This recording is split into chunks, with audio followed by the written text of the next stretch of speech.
is building up. Press there, press that. Beautiful. So, Johnny, how you going? Good, Tom. Very, very good. Nice to be here. Yeah, so we're going to talk about, this is Tech Tuesday, and Realtor sponsor this once a month. We call it Tech Tuesday, and it's just a basic conversation on all stuff tech. And I sent you a message early this morning, John. And so I got into real estate in '88. I think you got in just in the mid '80s. Before that. Yeah, about 84, I think. 84, yeah. Yeah, and we were just, John, I still remember the day that my first employer got a fax machine in 1990, 91.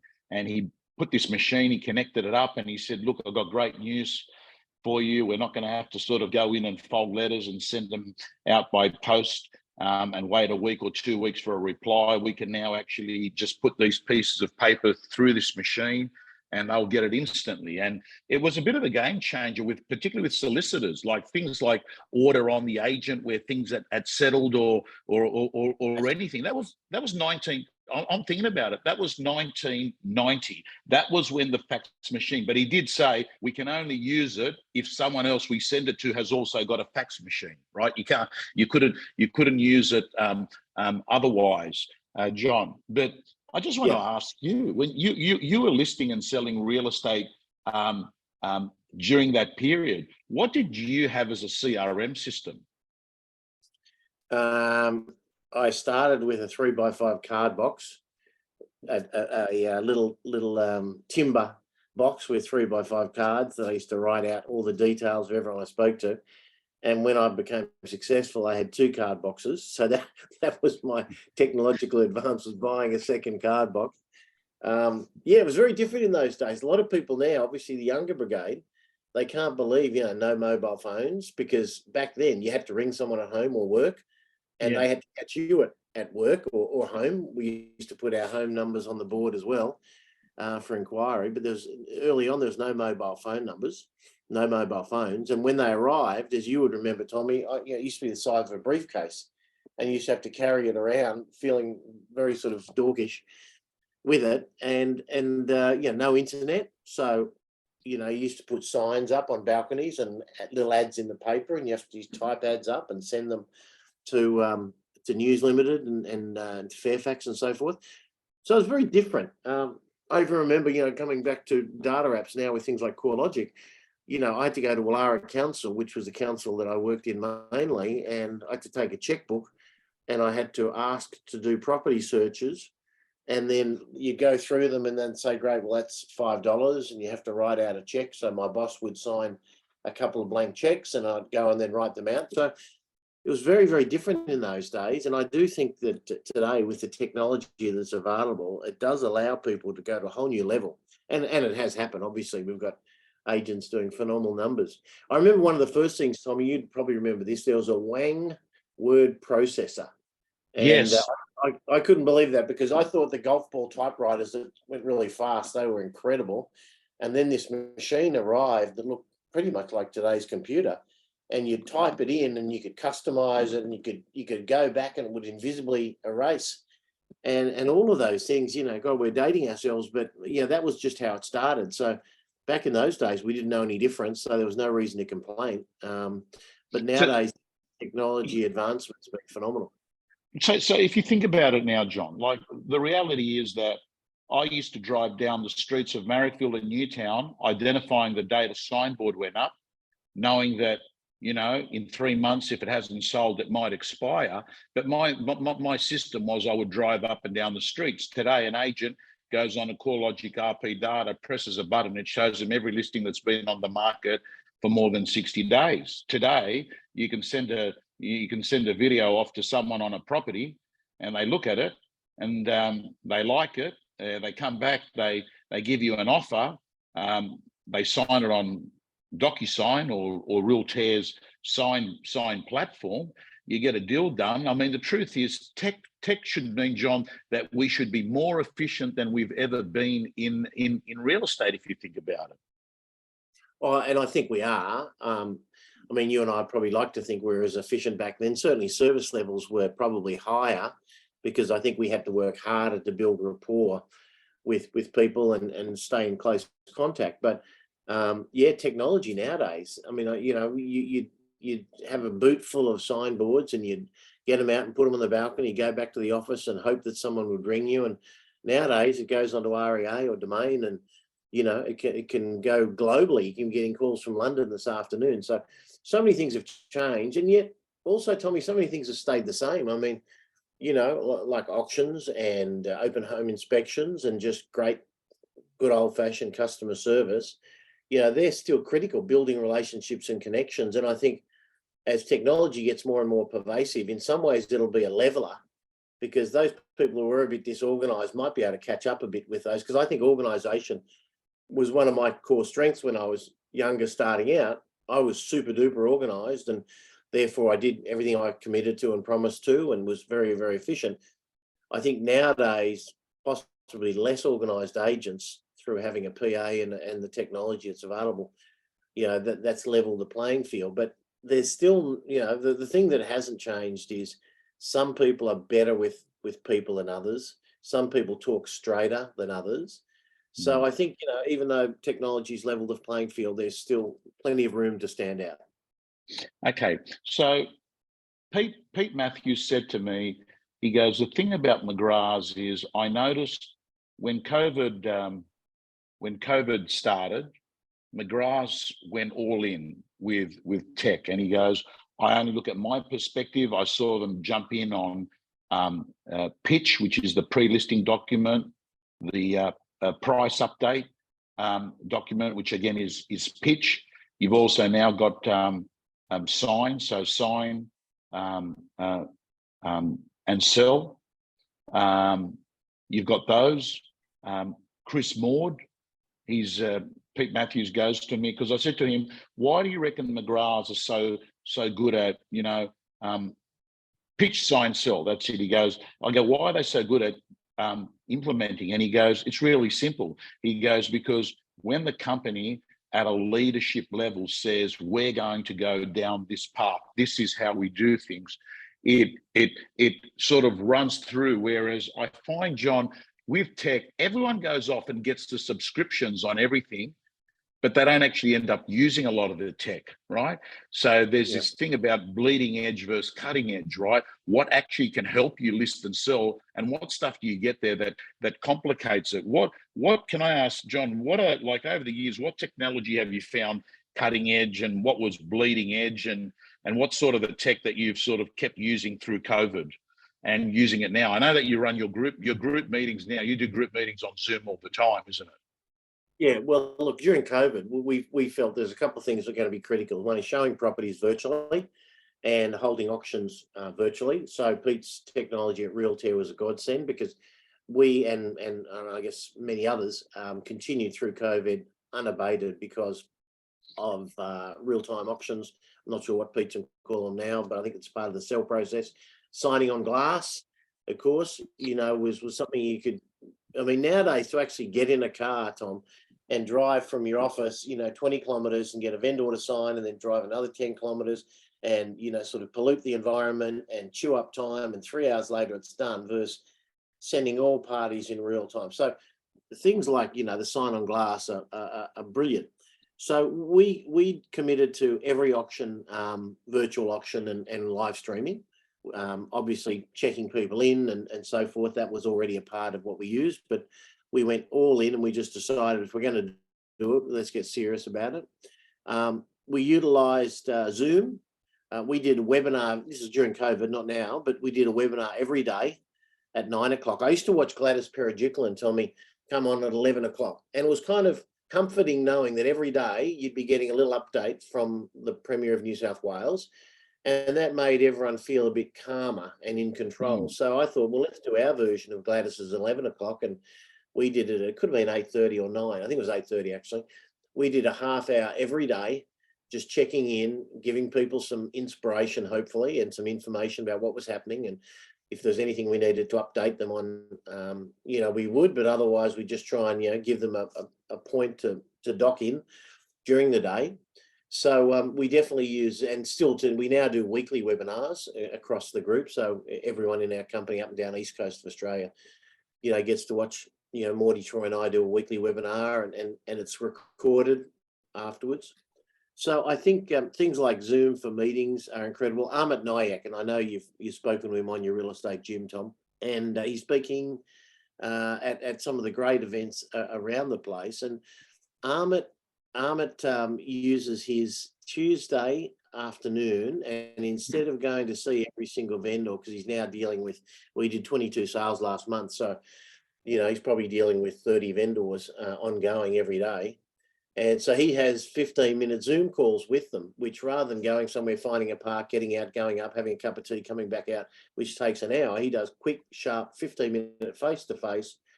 So I think Zoom's been a really good and strong piece of technology usage. But again, it's only as good as you use it, as you said.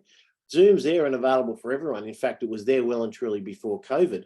But COVID forced us to use some of these things, just like online auctions. And we don't use online auctions presently for everything, but we use them a lot. But they were available beforehand. Virtual tours. I know Matty Edwards at our Ballarat office, he used to do virtual inspections, and he would set them up, and they'd take about half an hour. And he'd take his smartphone around the property and say, everyone, here we go, and here's the front room, and have a look, and I'll take you up into the attic. And he just used the technology. And Matty is not a guy I'd call, technologically sophisticated. He's a country guy, calls a spade a shovel, but he just grasped the technology and started using it, and he got phenomenal results during COVID from that. So the thing about this technology, back to your point before, does leadership matter? I think leadership's got to embrace it. I personally get very excited about technology. When I see something that's out there, and I often send little TikTok videos to you when I see something that's interesting. I love sharing them with our team, and I'll send them to our head of technology. What are we doing about this? What do you think about this? Could we talk about it tomorrow? And we discuss a lot of these things. And I'm a great believer in ready, fire, aim. Is if it looks interesting, let's give it a crack. Let's not wait and do a thesis and a white paper and debate it with committees. If it looks interesting, either trial it as a company, trial it with a few individuals, trial one or two offices. There's plenty of ways to test technology and get the feedback. But until, Tommy, you actually get it into the marketplace, you can't really test it. You've got to actually get some real live feedback from consumers and from agents. So I think Zoom critical. I mean, REA technology, and as you know, I was early involved with REA. That's been the biggest by far technological advancement and change in my 40 years, and I'd imagine yours too, Tommy. The fact that you can list a property at 9 o'clock and get an inquiry from New York at 9:15, and people can go online and watch videos and all the great things, look at floor plans, look at carousel of images, make offers. It's really phenomenal. So that would have to be the greatest. Well, I guess the internet, which preceded REA, has been the greatest game changer. But REA as a piece of technology, or a website, if you will, has been the biggest change, I think, of all. Yeah, I think, John, I look at, my 35 years in real estate, and I look at big moments in the industry. One of those was franchising. When, if you remember that era of franchising, it just sort of happened like a whirlwind. All these, brands started popping up. That probably was the first big change in the structure of real estate. I think, John, then the other two are realestate.com, which realestate.com took to someone's hand, someone's computer, who's strong and who's not. This is what's happening in the market. It was actually social proof on steroids. Realestate.com, which is good if you're a great agent, because things became obvious out there, and not so good if you're not a great agent, But John, I mean, even when I was working in the media, and my relationship with you and McGrath was that of a media supplier, you were always, this is before tech was tech, you were always fascinated, and now you're always fascinated on how tech could actually be an enabler, not a substituter for people, because we both agree high tech, high touch is probably the formula that you need in the world of real estate. But John, Pete Matthews also told me that the McGrath you've been working on for some time, an app that is pretty much got everything that's going to allow a McGrath agent to run their business. How far is that away, John? Well, we're in the final stages and we're beta testing it right now, actually. So the problem that we found, Tommy, and I think a lot of agencies have found the same, is that there are now so many different apps and platforms like Realtor that, you know, and most of them you have to sign on, sign off, and then go somewhere else and then find a password. So part of the reason we wanted to develop an app, and our app, one of the things it does is bring all those together in a single environment, McGrath environment. So you don't have to go in and out. If you want to get to Realtor or Agent Box, it's all done kind of within the app. And we looked at that and we still felt that, you know, once an agent leaves a lounge room, it takes them often 4 to 8 hours, depending on how complex it is, to actually get a property ready for sale, ring up auctioneers, ring up photographers, book in floor planners, pest and building report. So my vision was, and still is, what if when you left the lounge room, everything had already been done magically for you, and then the next and only task for you to do is go and sell the property? So we're developing and implementing an app that's going to allow all of that to almost invisibly happen while you're with the client, including helping the client get repairs done and book in pest and building reports, auctioneers, invites go to diaries. So there's nothing, once it'll just be taps on your iPad or your phone. You'll get to the end of it, sign on glass through Realtor, and it'll all be one environment. Because I do think that is the issue with technology now. There's so much of it, and most of it is not interconnected. There are APIs that connect them functionally, but experientially, you've still got to go in and out of different ones to get there. So we're wanting to bring all that together, and we believe we will with the new app, which as I said, it'll be in the field basically as of next week, testing. Okay. Now, John, we've got a big real estate audience that's watching on Facebook. We've actually even got we've got 183 people here on Zoom as well. Just before we came on, I quickly went on and had a look. The RBA put rates up by 0.25%. It was 50-50 whether they'd put, I mean, you know, if you ask the average person, some said, oh, it'll go up. Some people said, oh, no, it'll probably just stay down the way they did last month. Did it surprise you that it went up, John, or did you expect that? Oh, look, I was 50-50, Tom. I think that, yeah, the Reserve Banks is very laser focused on getting inflation back to sort of 2, 3, 4%, or at least under 4 to start with, and then eventually to 1 to 2%. And whilst it's heading in the right way, some could argue it's been painfully slow, despite 10, now 11, I think, rate rises. So, you know, I think it's a difficult one because it feels like they've only got a one-trick pony, which is keep jamming interest rates up and up and up and up. So the problem with that is you know, it's going to start creating as many problems potentially I could envisage as it is fixing. So, you know, not being an economist, I'm not sure what other options they've got, but I do know when you go to IGA, you know, instead of costing you $40 for a basket of goods for the day, it costs you $80, and when you fill your car up, instead of $120, it's $200. So there's a lot of things contributing that are not interest rate related to it. So look, you know, from my perspective, just get it done with. If it's got to be done, if you've got to do one this month and one next month, get it down as fast as possible. And in the meantime, I would back the banks to try and find ways to support their clients. Banks and lenders don't like selling up their clients. It's the last thing they want to do. And most of them, as we saw during the GFC, most of them will find a way to support or give enough time to their clients to either sell an investment property or give them a small honeymoon of interest and so forth. So, yeah, look, it's one of those things in life, but we can't change it. And as you and I always say, you've got to focus on the things you can change, and that's one we can't. Yeah. But in the market, John, I mean, just in the last 4 or 5 weeks, I know that I've been talking to a lot of your agents. I speak to you and and Troy on the podcast before we go on, and we always just touch what are the agents saying. It's been surprisingly an extremely healthy market in the last 5 weeks. Great prices, lower days on market, highest clearance rates that we've seen since probably May 2022. So it appears that I know what you're saying, that we've got this inflation issue, but real estate for the last 5 weeks seems like it's kicked off again. Is that how are you finding it with your offices? Look, yeah, exactly right, Tommy. It's scarily strong. It feels to me that buyers they're all lining up again. They're following each other. I think there are still some underlying issues within the economy that need to be fixed, and I think that's going to take the best part of 12 or 18 months.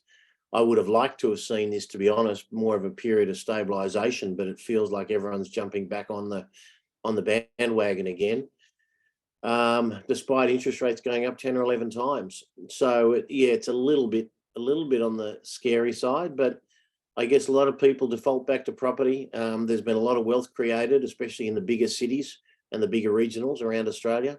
And a lot of people are wanting to put it into either their lifestyle property, their main or their secondary property. And, I know you're one of the Byron Bay investors up there, and that's the classic example of people. Everyone wants a piece of Australian paradise in a great sea change opportunity. So I think that that's the situation.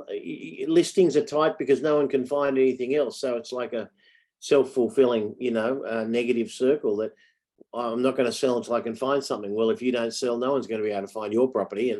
But that's because if you're a vendor right now and you were tapped into the market and talking to agents and attending auctions, you'd be saying, well, what a perfect time to sell. It's a strong market, but they're still not, because they're saying, well, but if I sell, I can't find anything. So the cart and the horse are both next to each other. And I guess we've just got to see if people are going to be prepared to take the leap and go to market, which that's what I'm saying to my clients. I said, look, the reason the market's so strong is exactly because you can't find anything.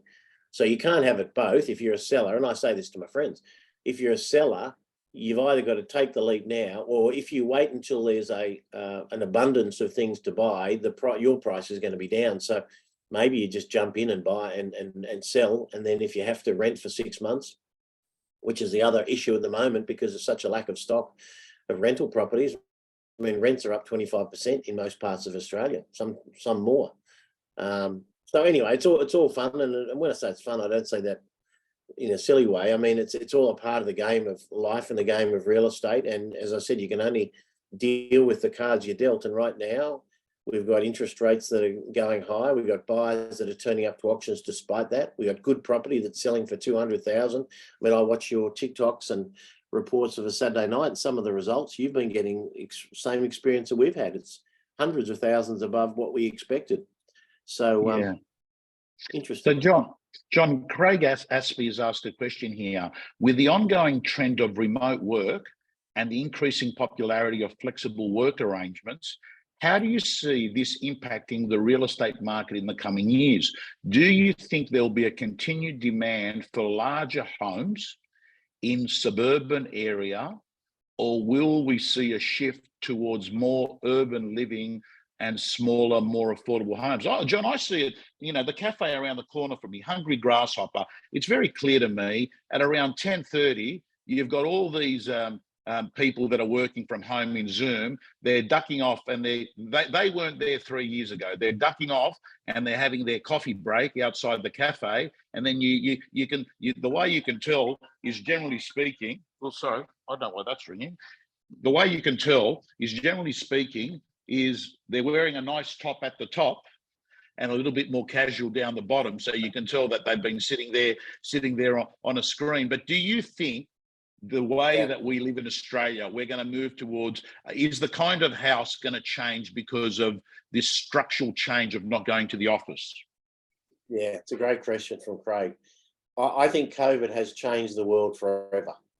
Not necessarily in a bad way, other than those who lost lives, but or got long COVID. But there's several layers of it, Tommy. So let me answer Craig's question in a few ways.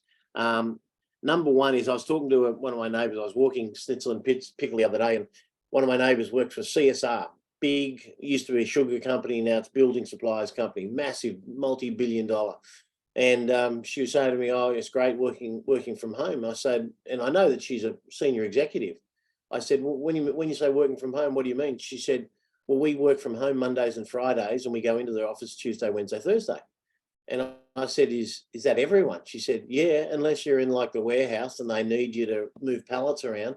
Everyone, junior staff, senior staff, executive, CEO, everyone works from home Monday to Friday." Now, CSR, I don't know them well, but I imagine they're a big, probably conservative company, and they've just made a mandate is everyone Monday to Friday. So you think, how does that impact real estate? Well, possibly husband and wife or the two main owners of a property are both at home Monday, Tuesday, or Monday, Friday, or Monday through to Friday.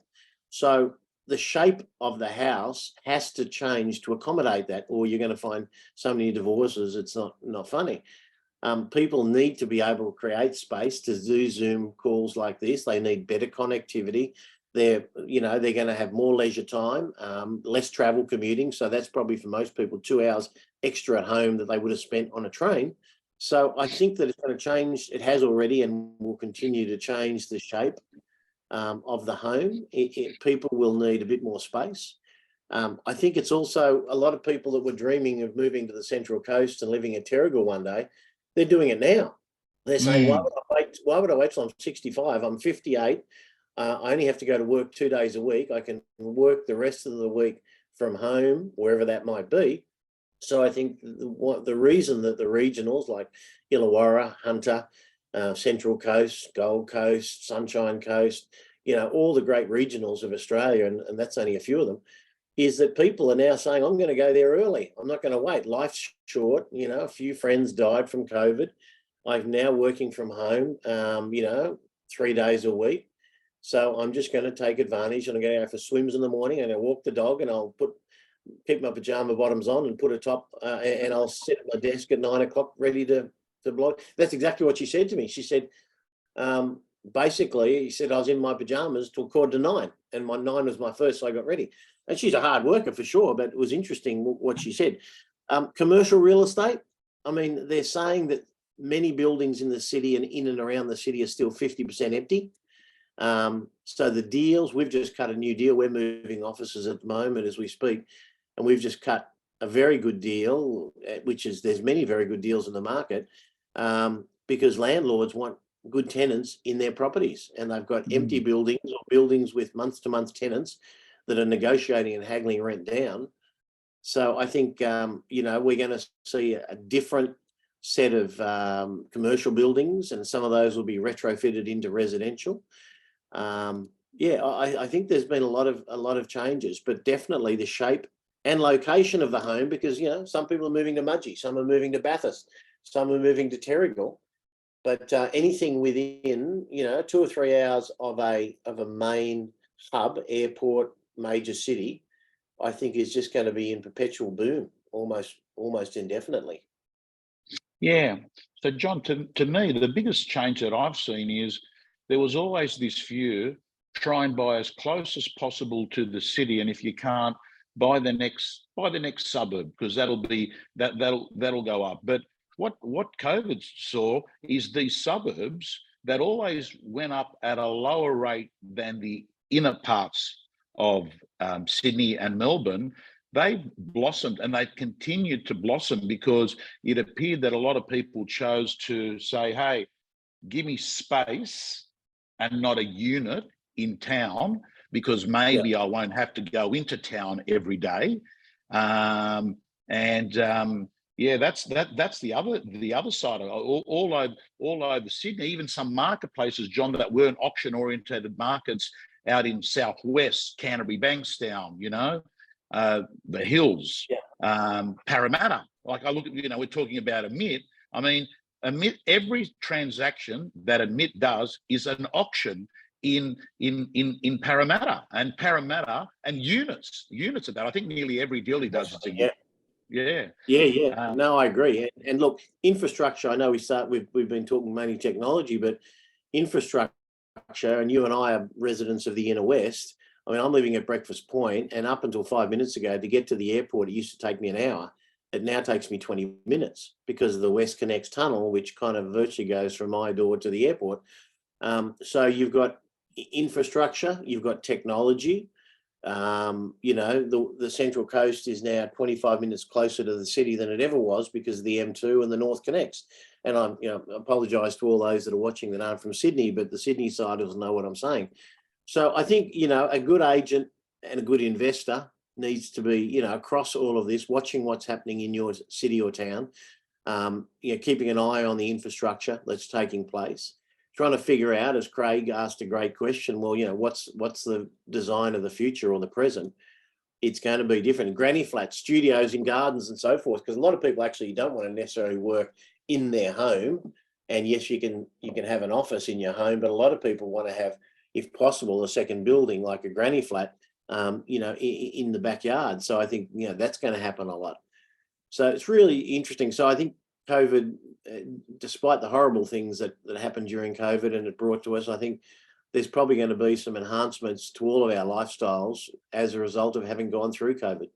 Well said. So those watching now, if you're not on Realtor and you've got an appetite to get on Realtor, Susan, I might get you to just put a link up there, realtor.com, and go in, and John that's on us, that's on the program with us, McGrath, there have been long-term users of it. I just want to answer this question. David Dyer, who's a good friend and client of ours, Johnny comes to all our courses. What are your thoughts on the property life cycle? I'm finding that 20% of new listings in the market were purchased within the last 3 years. So it's that's interesting. You know, yeah, it is a good thing that David's raised there. Tommy, I have heard that in previous times, and I don't recall these, but in previous times when there was a little bit of an exodus out of cities before, for various reasons, and obviously the most recent being COVID, a lot of people did make the move and then found out they actually enjoyed the city living and moved back. So number one is I do think there are going to be some people that move to you know, Noosa or Byron or wherever, and just whilst they might love it, they might feel that they miss other things and people back in Sydney or Brisbane or Melbourne. So there will be a little bit of that. I think interest rates is another unfortunate and obvious one that most people, to save their main primary residence, will sell any secondary investment or getaway or weekender they might have. So I think that will cause, probably more so during this year than we've seen to date. We'll see a little bit of that most people bought with interest rates at, you know, 1.9%, and they're now having to pay 6%, and they're saying, God, this is not fun. So yeah, I think it's interesting. And the other thing is REA, we spoke of before. Tom, when you and I were selling, you know, the only real way to market a property or buy a property was through the Wentworth Courier or the Inner West Courier or the Courier Mail in Brisbane. And it was pretty much a localised market, because if I was in Sydney interested in buying in Brisbane, it was kind of pretty hard to keep track of it. Nowadays, you know, I get notifications coming all day in your phone. You know, this property has been listed, this price has been adjusted, this home's open tomorrow for an hour. So I think a lot of people are moving around a lot more. They're more mobile than ever before, and they're now looking at other options. And they're saying, a friend of mine's moved down the South Coast. Let's check it out. Go to REA, check it out. So I do think there's a few things coming together in a sort of a perfect storm that are causing people to move probably a little bit more frequently. Having said that, with listings off the market right at the moment, you'll probably find in 2 years we'll look back and we'll see that on average ownership during this period extended rather than contracted. I think you'll find the contraction is still a fairly smaller ratio or smaller percentage. Most people are actually holding a bit longer because they're scared of what's happening, and no one knows what's happening in the economy and the market. So I think a lot of people are going to hang on and just sort of wait until interest rates stabilise, and then see what the economy does and what the governments do, and then they'll sort of decide and they'll make a move then. The other thing, of course, is population increase, immigration. There's just, in Australia in particular, is spiraling through the roof. And I see that as a good thing. And of course, it's a catch up, because COVID, we had no immigration. But that's the other thing that's going to be impacting, supply and demand, prices in some communities. Prices are going to be spiked by overseas immigrants and expats returning. So it's all interesting stuff. Does it surprise you, John, 11 rate rises pretty much every month, minus a couple of months? We had a holiday, no rate rise last month and January, where they don't meet. Does it surprise you 11 rate rises, a tripling of the interest rate, yet there's not much distress selling or listings, falling off the mortgage cliff that people were expecting? Or am I wrong? Are you getting feedback there is mortgage stress and there is distress selling? No, there's a trickle, but it's not, thank God, there's not a rush of mortgagee sales. I think it comes down to a few things, Tommy. Number one is some people just have the ability, they cut down on their discretionary spending and they have the ability to tighten their belt for 12-month period, because I think we will see rates hit a U-turn at some point and come back once inflation's been tamed. So I think there's some people are just they've got the extra buffer in. Two is, I think some people have already made a move to sell their either their home or their other property. So some people have avoided too much, and they've been helped by a strong market. So most people haven't had to take a bath in terms of that. I think that those two things, and the third one is the banks, as I mentioned before, they're pretty damn good. I mean, the Australian Big Four banks, for example, they're amongst the world's top 10 or 20 banks in the world. They've got a particularly good reputation, and the last thing they want to do is call any of their clients and say, I'm sending an agent around to put a board up. So they will do everything possible, and they have done everything possible to try and come to an arrangement with a client to get them through this difficult period. So I think all of those things have meant that there's been a thankfully low number of mortgagee sales. I'm sure statistically, if you looked at the data, mortgagee sales would be much higher than they've been, in any average year, but they still haven't hit a point where I think they've become obviously spiked. We're selling some, and we hate it in a way, because it's just a horrible thing to have to sell a family up out of their home. But I mean, that's the time we're in for the next 6 to 12 months, I think. All right, Johnny, thanks for joining us today. Pete was very keen to have you on. We see you as being the most influential person in real estate in the last 4 decades of real estate, the guy that introduced marketing, EBUs, structures and processes, and was then good enough to actually create the largest real estate, or actually largest business conference. I mean, I don't think there's forget real estate, I don't think there's a lawyer's conference or an accountant's conference or any sort of conference that gets over 4,000 people attend that, which you were kind enough to actually set up early on. Only a few hundred people went back then, but this month we have ARIC happening for the 25th time, and there'll be 4,500 people there. And I want to thank everyone that joined in today. I want to let you know that Susan's put the Realtor link up there, and one of the things that John's covered here that Peter has reiterated with me, he goes, when he looks at businesses that are using technology well, it has normally been driven from a top-down approach, which has happened at McGrath's. And John, I'm looking forward to seeing over the next few months how your app ends up looking, and it sounds exciting. It sounds like what you've done there is just going to try and make it seamless for all the main things, whether it's Realtor or whether it's a CRM system, that it all works in a nice ecosystem in a seamless way. That sounds like that's what you've tried to do. Yeah, so I know you've got to go, Tommy. Look, I've got no commercial relationship with Pete other than I love him as a human being. He's a great guy. Realtor is a great product that we use.